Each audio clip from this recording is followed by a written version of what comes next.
Hello and welcome to MumbleCast, the oddly structured, poorly researched podcast extravaganza. My name is Liam, and as always, I'm here with Kayla. Hello. Hi. How are you? Good, how are you? I'm very well. How's your week been? It's all right. What have you been up to? Training and coaching and teaching. Welcome to my world. Yeah. What about you? Minus teaching. Similar stuff. Training, coaching, not teaching, working, and I was away at the weekend. We spoke about it last week. Still wearing it. It was good fun. And that's about it. Cool. Yeah, pretty tired. Yeah. I've not had a rest day either from snowboarding or working out in a while, and I'm like, ooh, body's starting to feel it. Probably should take a rest day. Yeah, I know. I will tomorrow. And I've got Okay. rugby, but I'll take some rest day, half a rest day.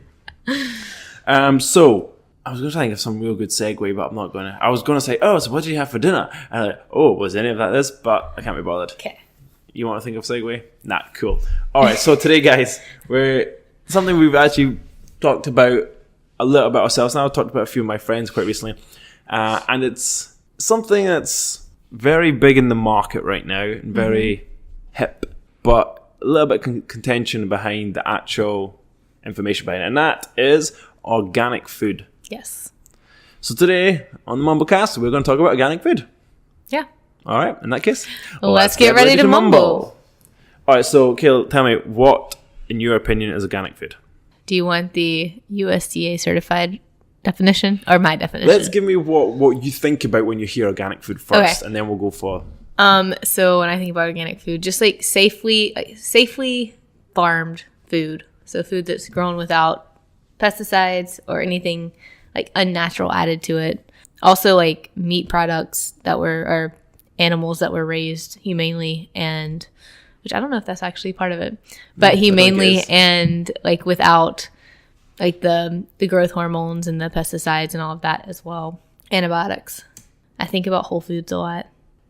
the shop. Yeah. Okay. That's really it. Yeah. So that's it. That's what you would. So when you go to the shops and see the organic food, that's what you think. Healthy. Healthier. Interesting. Yeah. Okay. So okay, now give us the FDA. Quick note. Every time I said FDA, I really meant the USDA. Whoops. The US kind of, was it Food and... Yes. Was it FDA? Food and... Yes, this is the USDA. So this is U.S. Department of Agriculture.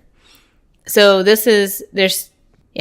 so it's grown without the use of pesticides, synthetic fertilizers, sewage sludge, sounds disgusting, genetically modified organisms, or ionizing radiation. In addition, meat products have no antibiotics or growth hormones. And it's produced by farmers who emphasize the use of renewable resources and the conservation of soil and water to enhance environmental quality for future generations.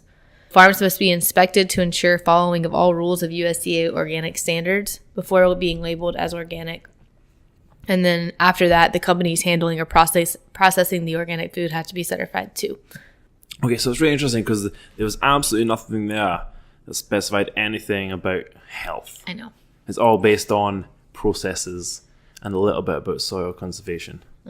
Good. Okay, interesting. We're going to go into a bit more detail about all these things in a moment, but it's good getting a basis of organic food. So that's the same thing. When I hear organic food, and I'm due to my stance on it, I know this isn't the case, but when I hear about it, when I speak to my friends or my parents or whoever else about it, it is the healthier. It's marketed as the healthier option, the more natural option, the safer, more environmentally friendly option, the option that won't give you any health issues down the line, taste better, all that sort of stuff. And that's what I hear. That's what people sell it as. That's how people market it. More natural. I don't believe that, but that's what they suggest. So basically, it's a massive industry. In the US alone, they suggest it's around $37 billion last year was paid towards organic food was bought that much worth. I don't know how much food generally is bought, obviously heaps more, but that's a fairly big market. And probably part of the reason why a lot of farms or a lot of people are pushing to have that organic stamp as accordance with the FDA on it. So that's quite interesting. And that increase in most recent years is due to those feelings that we have about the food. You know, it's broken down into maybe like 4 or 5 different categories where people think it tastes better, people think it's healthier for you, people think it's got more nutritional value, and people think it's better for the environment. I would say they are probably roughly the things that people usually I would agree. recite when they say why you shop organic. We'll break down each one of them a little bit in a moment, but do you have anything else to add at the beginning of this? How do you feel about organic food? What's your personal view? So I go back and forth. Do you buy it initially? There are things that I try to buy that are organic, but I do also think that there are things that don't have to be organic as well. Like the whole rule about like if it has a skin that you throw away and like is not permeable or whatever, then it's not. It's like you don't have to buy organic. But then there's like the dirty dozen or whatever that should be bought as organic. So for those, I do try to buy sometimes organic. It depends. Yeah.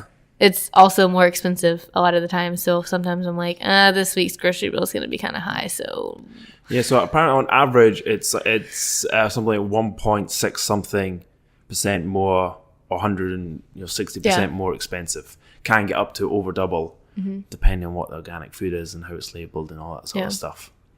You see a lot of that in the healthy aisles, and you walk about it and you see all these organic labels, and you're like, am I paying for the organic label, or am I paying for the food that, is it actually better food, or could I just go buy like this rice we buy, seeds and grains, seeds of change, whatever it is, and it's like $2.50 so good. A packet, where you've got Uncle Ben's, which is like $1.79 or something, and you're like, is that $1 extra worth it? I don't know. Okay, so for me, for Caesar Change versus Uncle Ben's, tastes a lot better. Yes, that's the only reason I buy it. Same. I still buy it, and I'm like, this tastes so much better. And I've looked in the ingredients, and really the only real difference is it's got the Uncle Ben's has more salt. Yeah. So that's the main thing. But that's not organic then, though. That's something else I'm talking about. So yes, when I'm talking, so I'm going to go a little bit into this, but it's mainly going to be focused on fruits and vegetables. Okay. Because we could go into GMOs and we could go into livestock. You might have some information on that, but I don't have too much. And it's not really, it's such a big topic, and we want to try and keep us under an hour.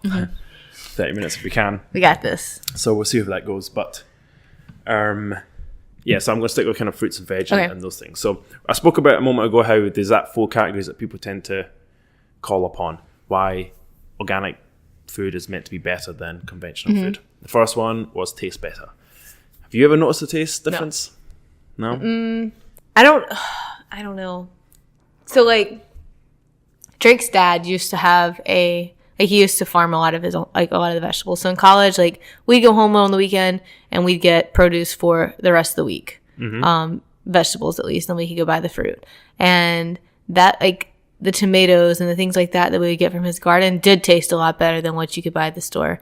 But is it because it was organic? I don't know.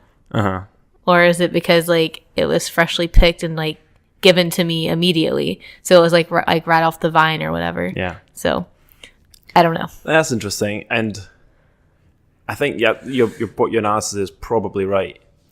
So there was a study done. So people say that, and that it's better. There's no real evidence to suggest otherwise. There was a peer-reviewed test, what they call a study done in Sweden, and they gave a bunch of people organic tomatoes. Said, "Hey, this organic tomato tastes this, non-organic. Can you tell the difference?" And everyone, "Oh yes, these ones are all like the organic ones taste better." Turns out that they misled them, and they were just normal ones in some circumstances and not. And they found out that basically there isn't any taste difference. Similar other tests have done the exact same thing. What organic, non-organic? I'm sure we could go do it at Whole Foods or wherever right now, and we'd probably both be like, "I have no idea." Yeah. So it's when it comes to taste, there's no difference. I think that study-wise. Yeah. I think that the only thing, like I said, like with I think it all comes down to freshness. Like if something's organic, it's not been made with the fertilizers and the pesticides and all of that, so it's going to go bad quicker. So they have to get it out sooner. And so chances are, when it gets to you, it's more fresh, like more recently picked than something that like a conventional one or whatever. And so it might taste better if there's a taste better thing. It could just be based off of freshness.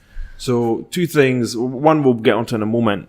First, the other thing is it's quite interesting that actually a lot of organic food comes from further away. Really? So for a lot of organic food in America is actually taken from other parts of the world, and that's just had to travel further than the conventional food that America has. Yeah, so the freshness probably is a big deal.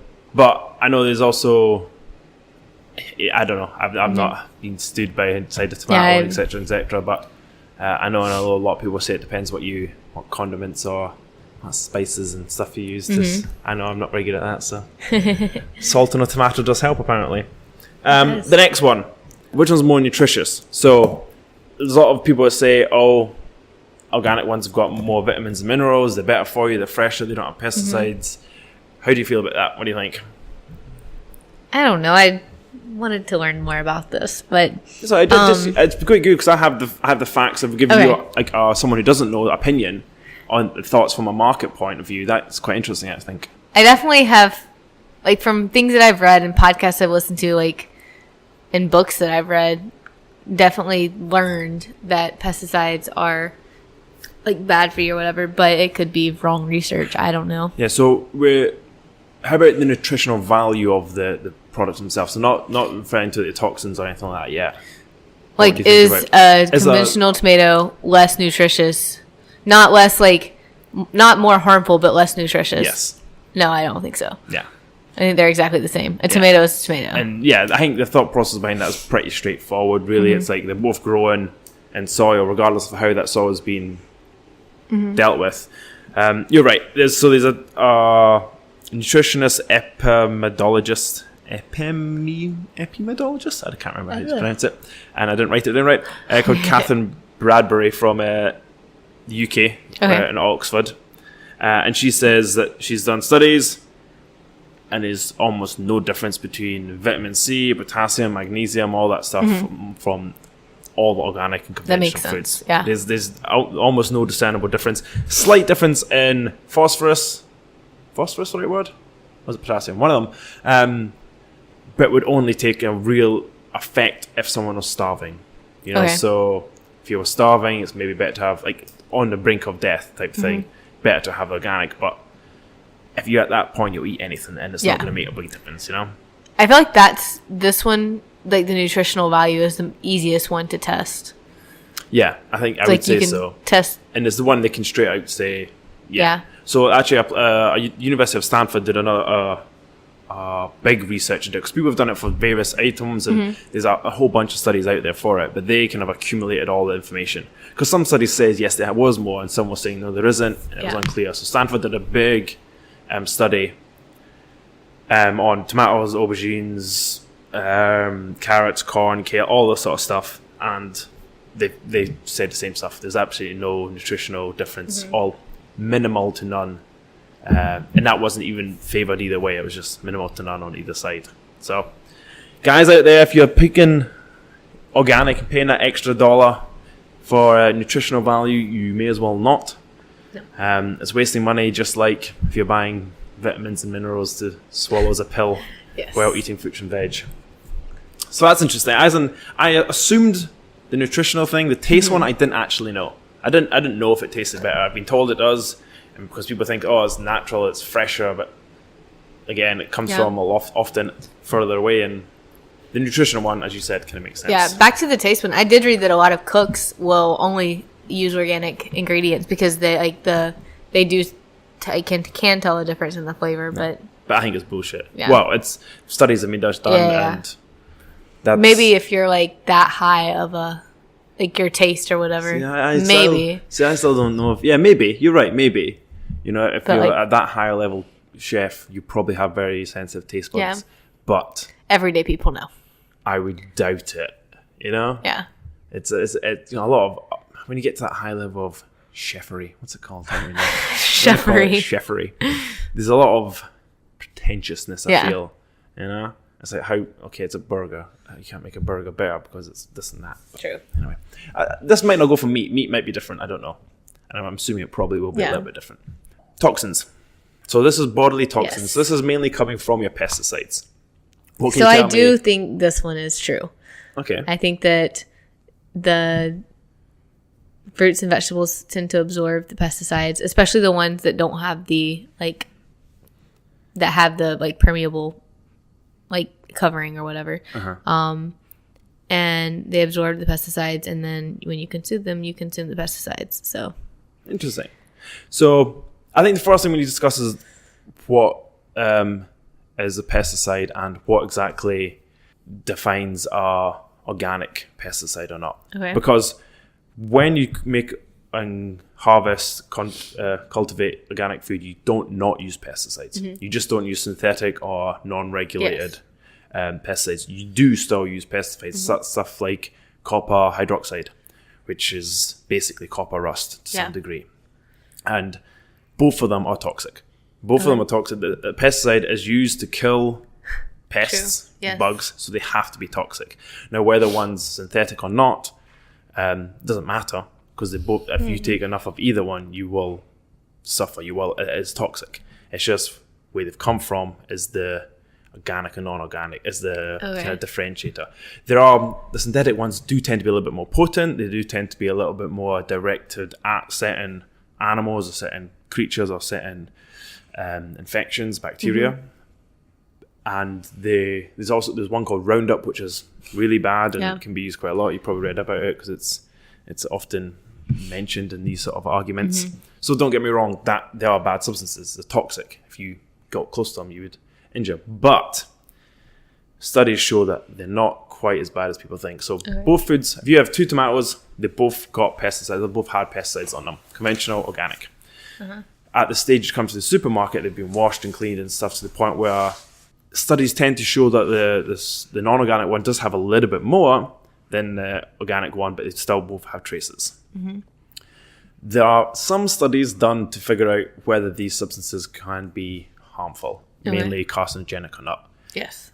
And it hasn't been a big enough study to show. The biggest study was done by Catherine Bragbe again in Oxford, and that was done over 6,020 women over 9 years. And that test alone asked the women, do you eat organic food solely, some organic food, not much organic food, or none at all? And they were the sort of 4 categories. And the women had to just kind of say it themselves. So there's a little bit of error already in that. And it showed that over this 9-year period that women who had mostly organic foods were less likely to have Hodgkin's lymphoma cancer. However, in that same group, they were more likely to have breast cancer. So the way Catherine spoke about it is that doesn't really show anything. She believes that due to the consistent rate of cancer in those women, none of the pesticides, whether it was organic or not, had really any impact on them receiving or getting cancer. She said, if statistics of other women aren't within the study and how they get cancer, it is negligible. It's almost no effect. If it's shown, you're 50% less likely in those women, you can maybe go, have some sort of push with it. But essentially, there's no significant evidence either way. Too many variables on top of that, though, because they didn't talk about if these people smoked, if they drank, if they did this or that. This is solely based on organic versus non-organic.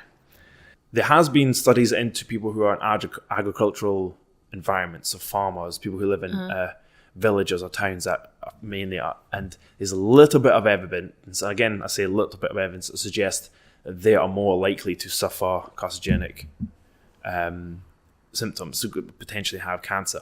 But that's people who are breathing them in. It's people who are surrounding it 24/7. All day, every day. It's in the sheds. They're working in the fields, all this sort of stuff. So, and that is only a couple of studies and suggesting that this is the case. When we receive them, they're so reduced from the pesticides because we have a mixed variety diet. We're having some of us limited fruit and veg anyway. There is no real significant evidence to suggest that they are bad. With that being said, there hasn't been enough studies to prove it. The Catherine study was the biggest study done in the world of the longest period of time, and it didn't show really anything. So they can't. They don't know either way. They don't know. They don't know either way. A lot of people say that it's risk versus cost. Do you want to spend extra money to potentially save something, even though it's like betting red or black? It's no real suggestion.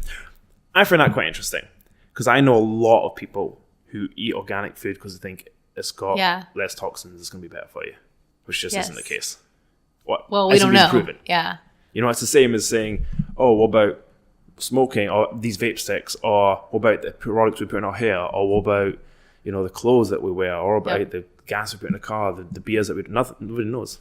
Nobody really knows, which is interesting. And I think that's been the biggest reason I've kind of gotten away from organic as much as I did, and like as much as I was like for it a while ago, because I mean, there's so many things that we use that are carcinogenic or could be.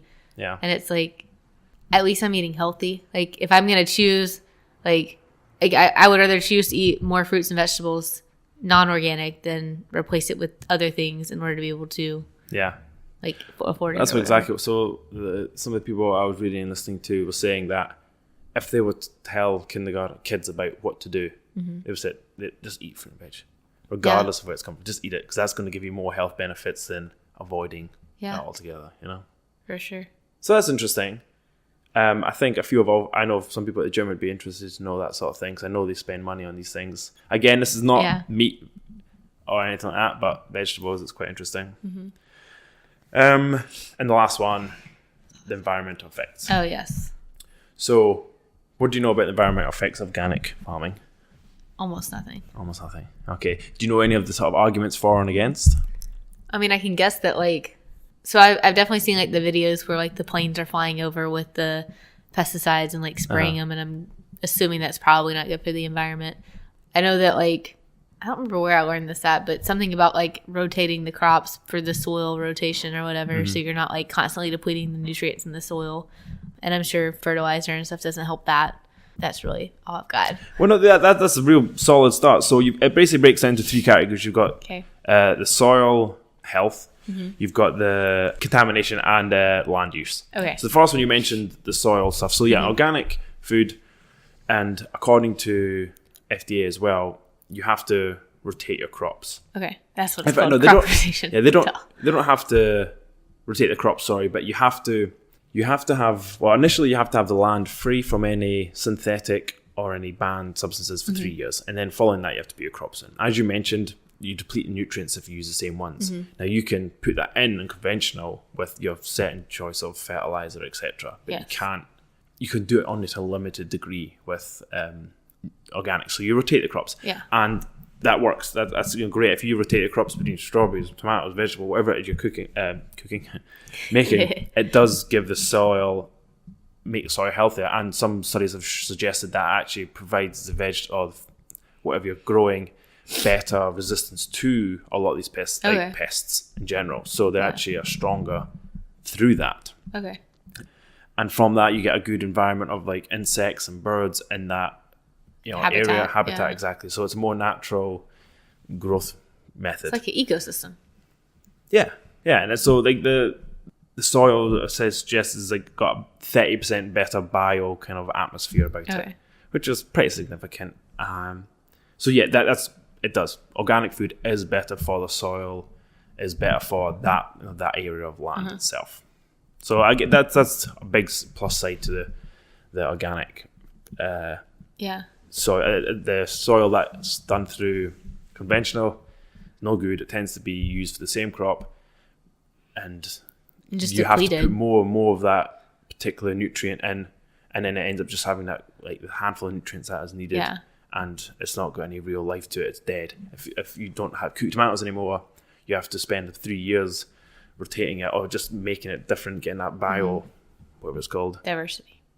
Yeah, biodiversity back in there so you can grow something else. Contamination. What do you know about contamination? This is interesting. Is this just for like the pesticides?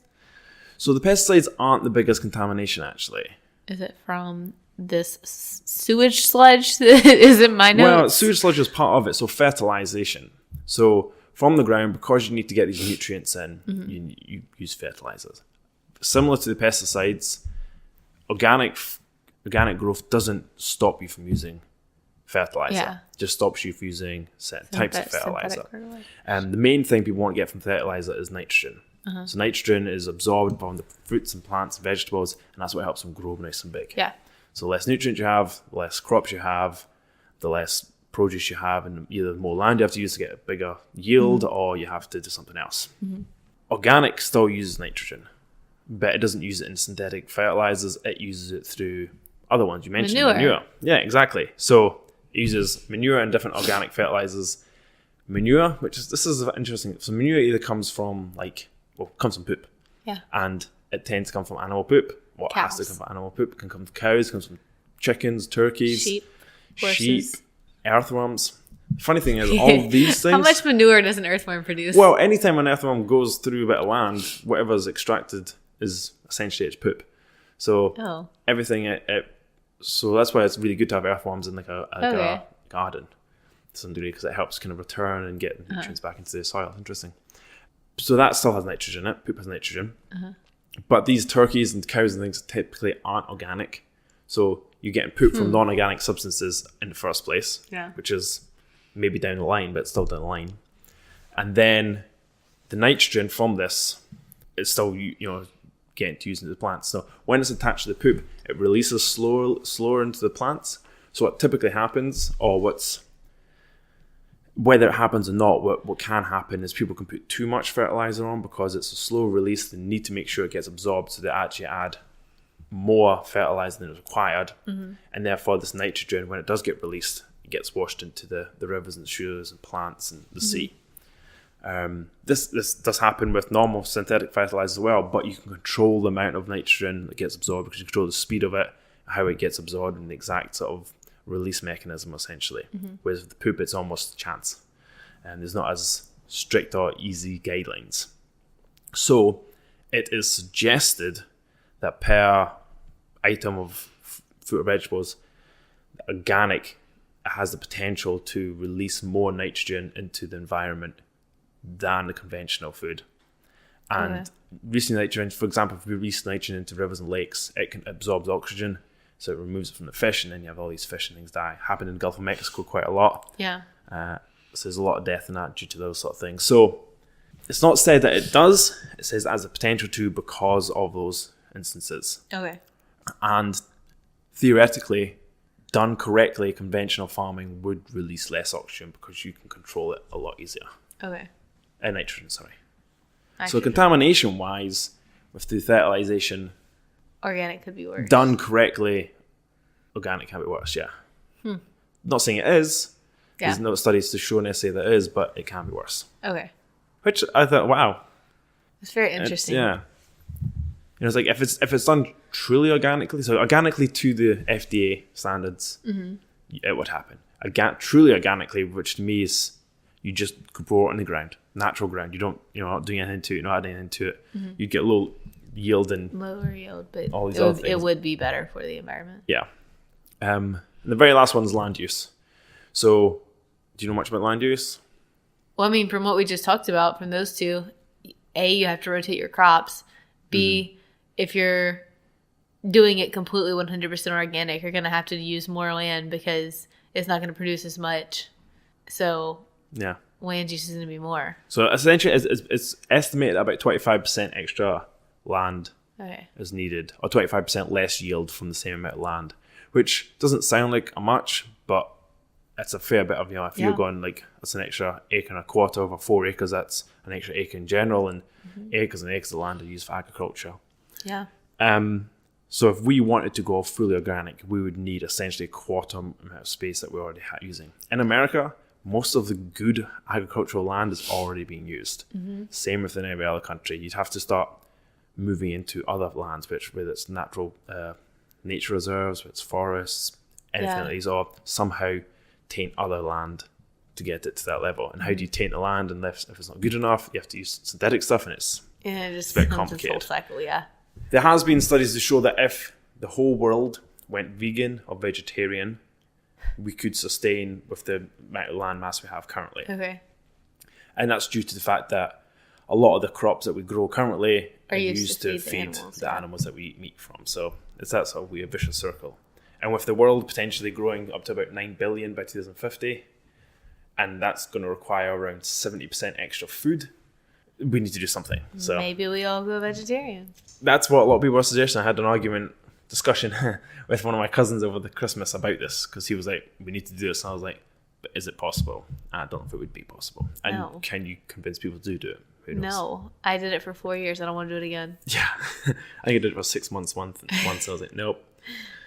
Other things like being more able to control the waste of food, how we, use and deal out food, it would be a big thing as well. Yeah. Because the amount of waste at the moment is really significant, Yes. especially in America. I say that it's probably the same in lots of different places, Probably. but it's pretty bad. So out of the environmental things, definitely better for the soil. Not necessarily less contamination, and not necessarily. Definitely not less land use. Yeah, definitely less land use. So some pros and some cons. Yeah. So overall, organic is a bit of a myth. Okay. And I say that in the sense that you don't actually not have pesticides. You don't actually have any better nutrition. You don't actually have anything that tastes better. You do have better soil and animals and stuff, but you don't necessarily have less contaminants or more space for other things because of your land use. Yeah. So is it worth the extra $1 at the store? It's such a hard question. Wow, really? What's it that makes that difficult for you? Still the pesticides, like contamination side of it. Because we don't know. That one we don't know. We're assuming. Well, the studies have suggested that there is near to none. Over a 9-year study with 6,000 women, so that's the biggest study that's ever been done, no evidence suggests either way. But that's only one study. Well, it was the biggest study. The other ones all agree with similar circumstances. I think that, like we just said before, if it's fruits and vegetables, like non-organic fruits and vegetables over like processed food, absolutely. But if you have the extra little bit of grocery money to spend towards organic, I definitely don't think everything needs to be organic. I think maybe the ones that they suggest are like the most susceptible to it and the most like widely used with pesticides and stuff.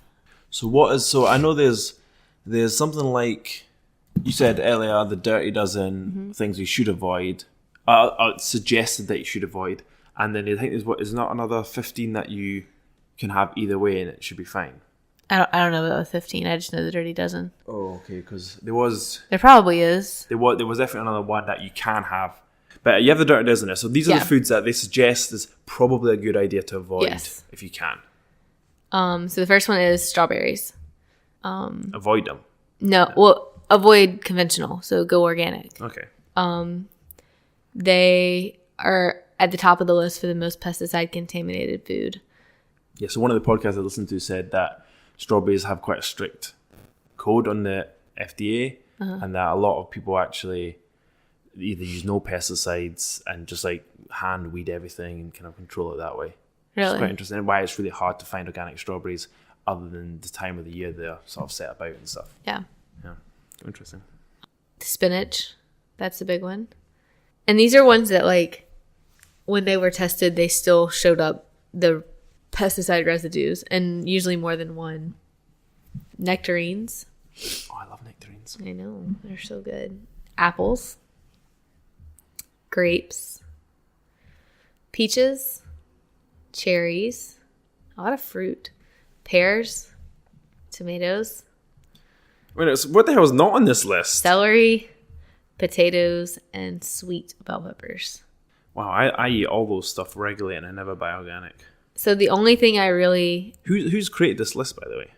This is eatingwell.com, but this is like the Dirty Dozen that, like, when you Google Dirty Dozen, this is what usually comes up. Yeah. The only ones that I typically buy organic with these are like the berries, spinach, and apples. The rest I don't usually. So the other one was Clean 15. Okay. That was the name of the one, and it's actually quite interesting because it's basically what you spoke about earlier about having the permeable skin. Yeah. So avocados, sweet corn, pineapples, cabbage, onions, sweet frozen peas, papayas, asparagus, mangoes, eggplant, honeydew melons, kiwi, cantaloupe, cauliflower, and broccoli. Which is interesting because they are all a little bit more expensive as well. Mm-hmm. So that probably has something to do with it as well. But I wonder why cauliflower and broccoli are on there, because they don't really have, like, the rest of these kind of have like an outer shell. Yeah. Cauliflower and broccoli don't. No. Maybe it's just this type of plants they are, I guess. You know, being that sort of root almost. Mm-hmm. Not quite a root, but... Or maybe it's like... I wonder if the nutrition of the item ever outweighs the pesticides. That's true. Maybe. Because like broccoli and cauliflower are like pretty high on like the nutritional value, and then maybe like all the vitamins and everything they have in them. Hello, listeners. This is Liam. Once more, we've actually had some problems with this.